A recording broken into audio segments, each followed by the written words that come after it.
This is that one piece of creator gear you probably won't buy because you keep telling yourself you won't need it. What a load of shit.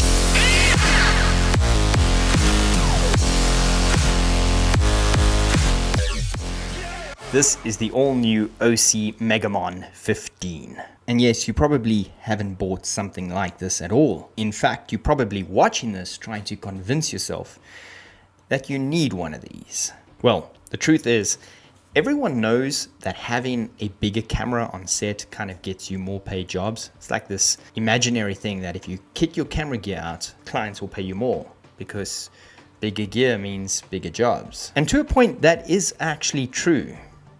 But that is until you take one of these on set. If you've ever had a client peeping over your shoulder at your tiny little SLR camera screen and you're trying to show them something, you'd always feel kind of unprofessional. It has the sense of, I'm not all there yet. Now this has a 178-degree viewing angle, and that means top to bottom, left to right. This thing is insane. So if you have a client peeping over your shoulder all the time, this is for you. And not just that, but if you work in a studio a lot, or you film a lot of products, or you shoot a lot of products, this is perfect for a studio.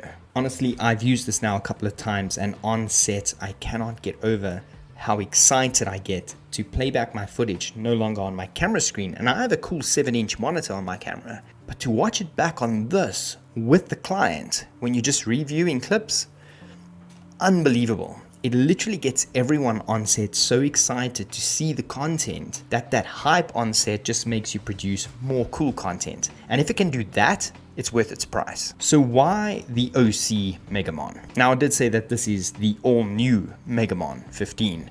And to a point that is pretty true. You could buy this about 8 months ago, they launched it, but it only came out with an 800 nit display. Now it has a 1000 nit display. And that 1000 nits is potent. If you know OC, you'll know that they've got a T7 7-inch on-camera monitor.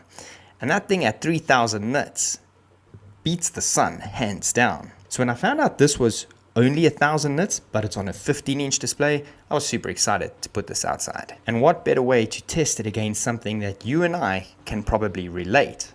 So we took it outside and we put it up against the S22 Ultra. Now, if you don't know, the S22 Ultra, when it's in daylight, it actually has this super boost of brightness and it can only hold for a certain period of time. And according to Samsung, that is 1750 nits. Now, I don't know how Samsung measures it. Either they're wrong or OC is completely underrating themselves. Check this out. So we've got a video playing on both the OC Megamon 15 as well as the S22 Ultra. And you can see just how insanely bright the OC Megamon is. It actually looks brighter than the Samsung, which is pushing out, according to the specs, 1750 nits. So whether your projects are inside or outside, the Megamon can do it. Now the Megamon does come with legs to stand it on a table. So you can literally use this on a desk setup for editing or post-production or color grading. Now, if you're thinking to yourself, well, that's a bit of a reach. Like, why am I going to use this? With 10-bit color, 100% Rec 709 color accuracy, and a 1450:1 contrast ratio, this is probably far better than the monitor you're currently editing on. But wait, there's more. It has a built-in C-stand. And you're thinking to yourself, but that's not that cool. Wait, there's more. It comes with an insanely durable, kind of like a laptop bag. But the laptop bag has a mount underneath that allows you to slot it right through a C-stand or light stand even, and mount your Megamon in its case. And the case opens at the back, allowing you to access the ports, which I will get to, but it also opens to the front side, moving into like a sun hood. So if you are in super bright daylight and you're really picky about your colors, you could still use a sun hood with this. I mean, if OC didn't think about everything with this monitor, then I don't know. So the build quality. If you've ever used an OC product, you'll know that they manufacture products that are robust, high quality, and the materials, it just feels like a type of product that you can abuse, but you actually don't because you appreciate the design quality. I hope that makes sense. Now, if you are one of those guys that literally abuses everything on set to the next level, OC does make like a screen guard, screen protector that they do sell separately on their website. I, for one, am someone that likes to look after my gear. Even though I use it and abuse it and generally end up breaking it, I do take the necessary precautions to kind of look after it in a sense.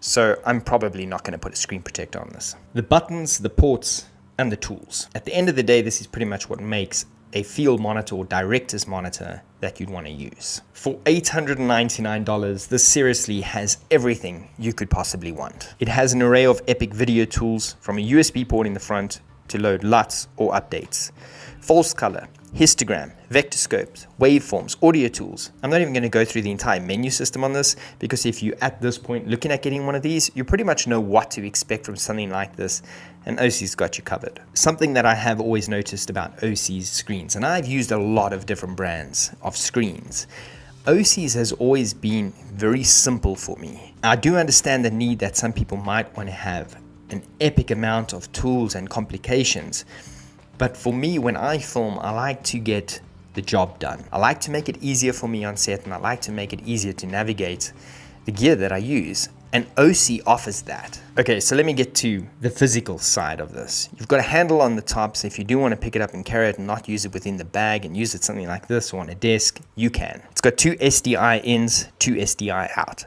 HDMI in, a remote port, AUD in, headphone jack, built-in speaker, AC in, DC in. It has the option for V-mount, which is epic. And when you order it, you can actually choose between V-mount and AB mount, so it arrives already done. It's got 2 positions on the back for cheese plate, and it actually does come with 1 cheese plate included. So if you are going to be attaching something like a Hollyland transmitter on it, perfect. It has a C-stand mount, like I mentioned, as well as a VESA mount position if you want to use it with a VESA mount. Now, using it on set, and this is probably the most important thing about a field monitor or a director's monitor like this. On set, you're probably using this wirelessly. Ideally, you've got a wireless transmitter on your camera that plugs into your camera's HDMI port and sends a wireless feed to your transmitter plugged in onto the back of your OC monitor into that HDMI port or SDI port, whichever your camera uses. I use the Hollyland transmitters, which allow me to push out a 1080p signal, which is pretty cool considering this is a 1920 by 1200 pixel display. So the monitor is actually offering more than I'm feeding it. Now, what is pretty cool on your camera, you can choose if you want to output your camera settings to this for your own self-preservation, or maybe you've got a focus puller that's watching this and they can see your camera settings, or you can actually just push out a clean feed. If you're more of a one-man band, you want to push out a clean feed to this so that your client is just looking at a very clean feed and they're not getting any buttons or numbers on the display that's probably confusing the hell out of them. Little honesty here. On set, I find myself watching my own footage more than probably the client. Maybe I'm just enjoying it a bit too much for now. But watching back your footage and seeing if you nailed the focus or if your shot was pretty cool, it really helps, and it adds to that inspiration. And like I said, that feeling on set when everyone's excited, building on that is what makes a shoot turn out so much better. Now, if you've ever upgraded your camera rig from moving to your little flip out screen to a 7-inch monitor, you'll know you've got this feeling of, wow, I've changed the game. Even though I've got a cool 7-inch monitor, this gives me that extra, wow, I've changed the game again. So I've pretty much given you the pros, the good stuff, and all the stuff that's really important to a creator like myself using it. But what I haven't given you yet is the cons. Now, if you're looking at this and you're saying, come on, Rich, there must be a con. There must be a downside to the OC Megamon. There's no way a company has come and made the perfect product. Well, let me tell you, there is one con. It's a bit silly, but when you mount the feet to the monitor, it is more of a permanent fixture where you actually screw it in, but obviously you can unscrew them and take them out. There is a place to store the feet in the bag because the monitor doesn't fit in the bag with the feet. So in other words, if you are using it with the feet on set, you'd have to dismantle it quickly to put it back in your bag. However, perhaps OC kind of thought of that, and I'm not too sure if this is just by chance. However, when it is in the bag, if you do open it, which you go into anyway, it can actually stand by itself in the bag, which makes it a bit easier for wire management and just kind of packing up on sets. That you don't have to take it in and out. You could literally just, if you're putting it on a C-stand, you may as well use the bag anyway. And if you are going to be putting it on a table, you could just put it in the bag, unless you wanted a very clean look, or if it's set up in your own home studio and you're not going to be taking it in and out the bag, then mount the feet. So it could be a con for some, but there's probably a lot of people that are just going to overlook that and say, I really don't care. But if you were wondering if it fits with the feet in the bag, it's a no. So should you buy an OC Megamon 15? Well, it's 15.4 inches. Really, it's not exactly 15 inches, but you probably should. If you're watching this video and you're considering buying one, this is probably where you should kick off.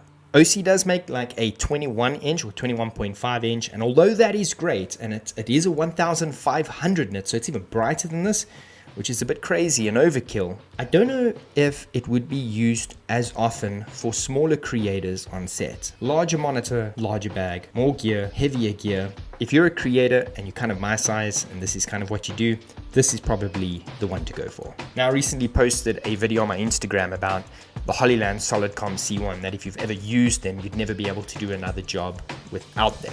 This gave me that exact same feeling when we used it on set. It was this feeling of being spoiled as a creator and looking at this on set and going, well, this is pretty cool. How am I gonna get by the next shoot if I don't do this? I mean, just imagine putting this up at a wedding while you doing the creative session, filming it. You put this by the canapes and people are like, I know it's a little bit crazy and a bit overkill. It's a bit of an odd idea, but it is pretty cool. I'll drop a link in the description below where you can pick up the OC Megamon, but I do need one favor. If you've made it this far, please drop a smashing like on the video and leave me a comment below. And if you want to see some more BTS of stuff like this, follow us on Instagram and keep a lookout for some cool YouTube shorts. So that's it from me.